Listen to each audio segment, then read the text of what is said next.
teu povo, abre os olhos espirituais, abre agora, Pai, o entendimento deles para que eles possam entender a tua santa e grandiosa palavra, Pai. É que eu te peço e te agradeço, em nome de Jesus, amém. Passar e nada vos será impossível. Amém, igreja?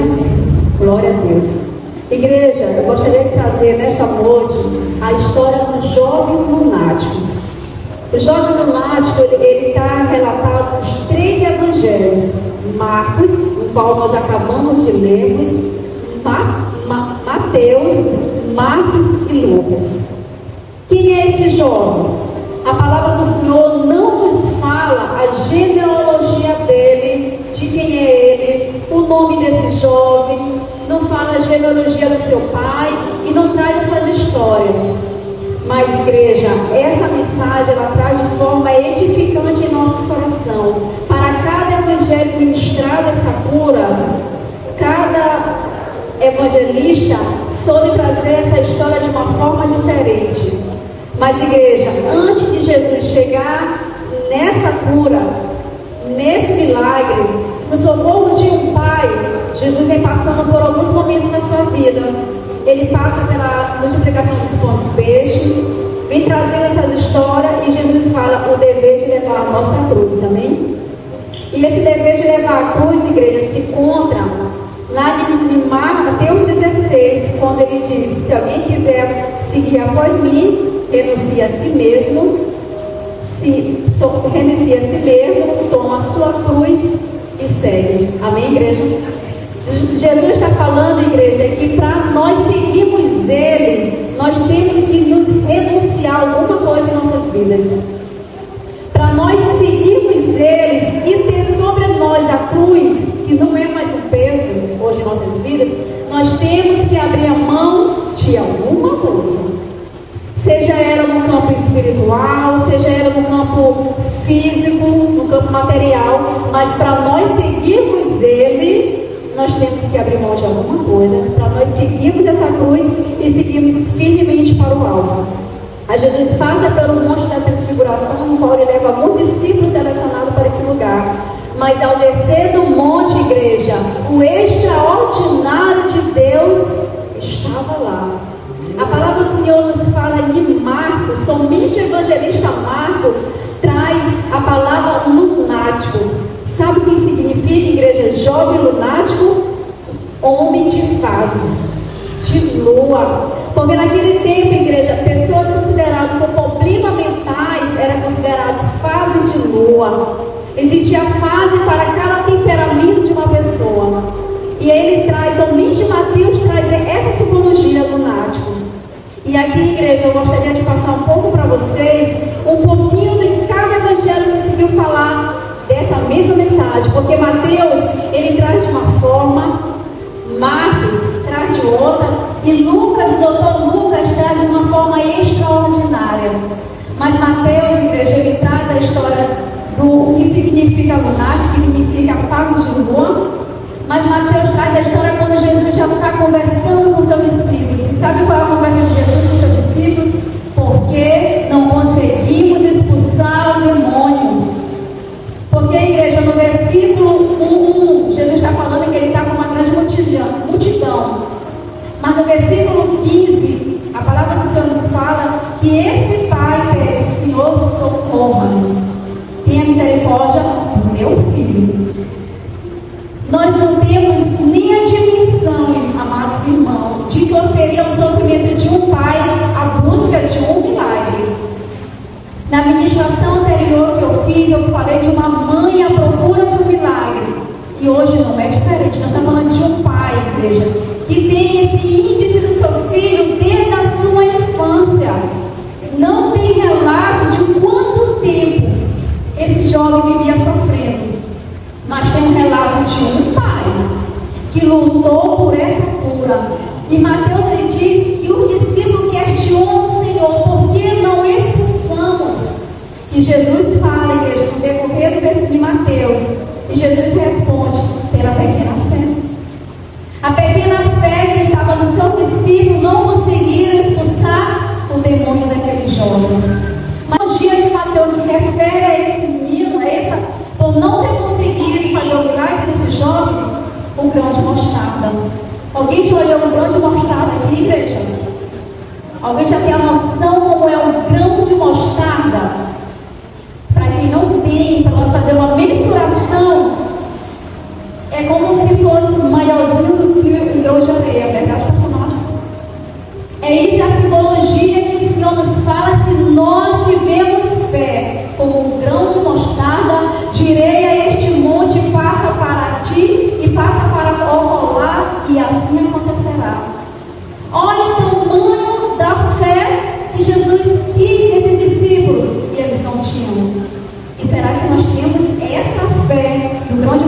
hoje convictos em nossos corações?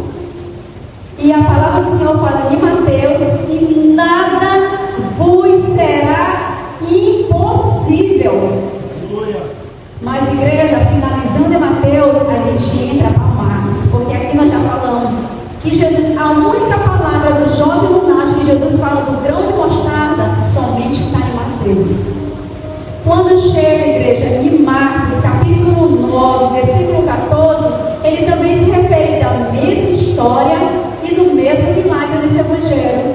E ele fala: Senhor, ainda assim os discípulos não conseguiram expulsar o demônio. Mas Marcos, igreja, ele traz de uma forma, como eu posso trazer nesta noite para vocês, de uma forma longa e dramática. Porque somente Marcos, meus amados, que Jesus conversa com esse pai. A palavra do Senhor nos fala em Marcos, capítulo 9, versículo 14, a história mais longa e dramática da cura que Jesus faz com uma pessoa. A palavra nos fala que Jesus ele tem um diálogo com esse pai, com os discípulos. E Marcos é o único setor que é falado de forma diferente, porque quando Jesus chega, descendo da multidão, os escribas e fariseus estão brigando. Jesus pergunta o que está acontecendo. E esse pai fala: Senhor, eu trouxe o meu filho para os seus discípulos e eles não conseguiram resolver. Aí Jesus começa a conversar com ele. Jesus pergunta: há quanto tempo isso sucede? Ou há quanto tempo acontece isso com seu filho? E o pai, em lágrimas, diz: Senhor, desde a sua infância. Igreja, vamos tentar mensurar que não é a dor de nenhum que está aqui e nunca será, em nome de Jesus, nós ter um único filho amado e ele sofreu com possessão de demônio, porque somente Marcos ele traz: Senhor, meu filho, ele se joga ao fogo, ele se lança à água para se machucar ou até mesmo para tirar a sua vida. E somente Marcos que Jesus pergunta para ele: quanto tempo você vem sofrendo? E nessa noite, igreja, quanto tempo nós estamos sofrendo por algo que ainda não conseguimos? Seja a cura de alguma parte do nosso corpo, a cura de algum ente querido, seja a conversão do nosso esposo, a conversão da nossa esposa, seja a conversão dos nossos filhos, de nossa mãe, de nosso pai, que ainda não está no caminho do Senhor. E Jesus pergunta nessa noite: há quanto tempo isso acontece com nós? Mas somente esse pai, igreja, em Marcos, ele relata um versículo, se a igreja, eu vou abrir aqui para a igreja para não precisar abrir, só um momentinho. Somente aqui ele diz: Senhor, aonde ele quer, ele apanha espuma, anjos de dente e cai secando, e os seus discípulos não conseguiram expulsá-los. Então Jesus traz ele para cá e, agitando, Jesus diz: se tudo podes ao pequeno, nada é impossível com ele. Ela está composta de 3 evangelhos, e cada evangelho composto dos nossos evangelhos, Mateus, Marcos e Lucas, cada uma tem uma menção diferente desse mesmo milagre. E Marcos ele fala: se tu podes fazer alguma coisa, tenha compaixão de nós. Aqui, igreja, ele está pedindo uma súplica a Deus.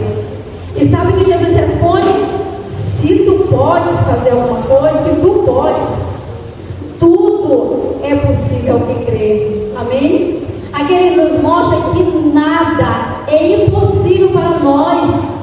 Nada é impossível para a senhora, irmã Josiane. Nada é impossível se nossa fé estiver diante de Deus. E aqui somente Marcos ele traz essa conversa, Senhor, e ele não diz, com os olhos em lágrimas ele traz: Senhor, perdoa a minha incredulidade. Sabe o que é isso, igreja? Ele não acreditava mais no milagre por algum momento, porque ele buscou as pessoas certas para esse milagre, que foram os seus discípulos. Imagina nós procurando um hospital por uma cura e nós saímos de lá mais frustrados do que nós entramos. É o mesmo sentimento usou as pessoas certas, mas aquele momento era para resplandecer a majestade de Deus, amém? E Marcos diz, se tu podes, tudo é possível, aleluia. E nesta noite, igreja, eu trago para nós que nada é impossível se nós cremos nos milagres de Deus, amém? Aleluia, nada é impossível. Basta sabermos aonde estamos depositando a nossa fé. Basta nós sabermos aonde estamos depositando a nossa esperança, igreja. E aí nós vem trazendo, Marcos traz esse relato, mas o que eu gostaria de finalizar, igreja, é o que Lucas traz. A mesma história que foi representada por Lucas. Lucas traz ele como a cura de um jovem.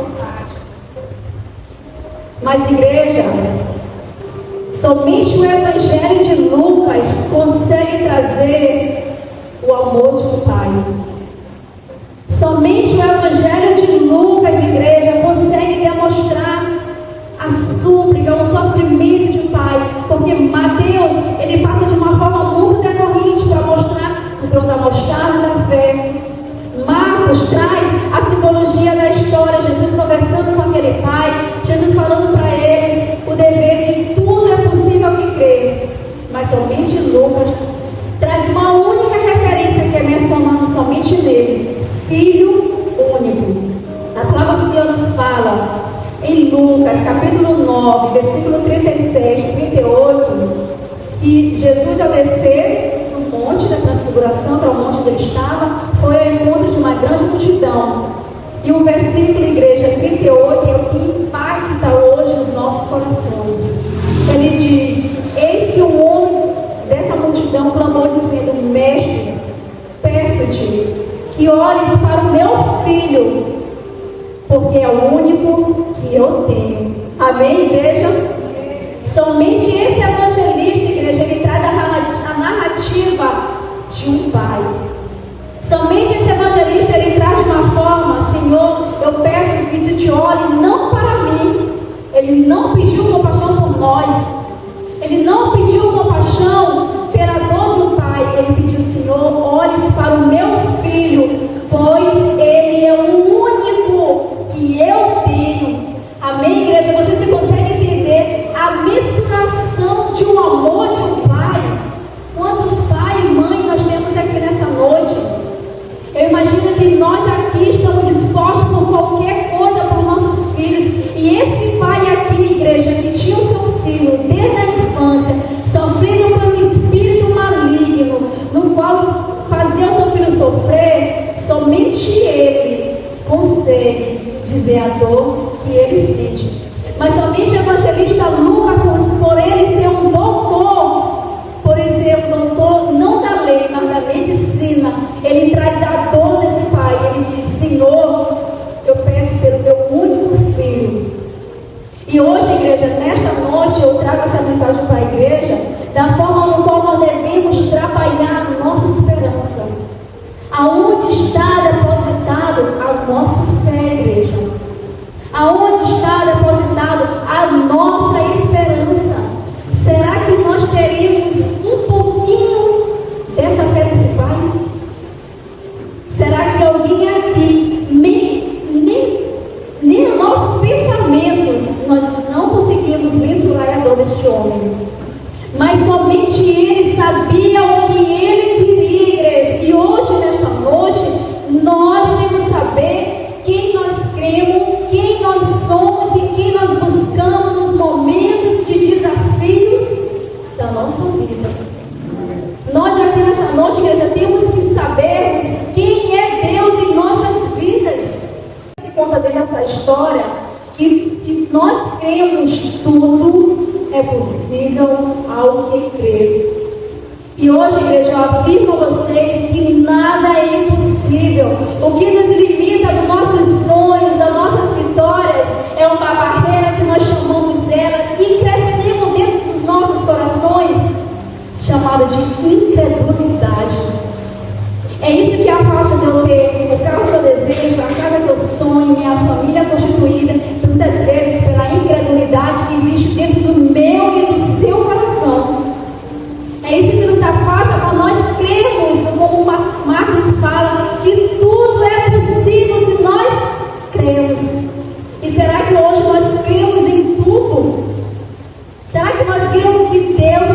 pode fazer tudo em nossas vidas? Será que quando nós estamos passando por dificuldade, tristeza, fome, doença, nós falamos, Senhor, eu acredito que Tu podes fazer tudo?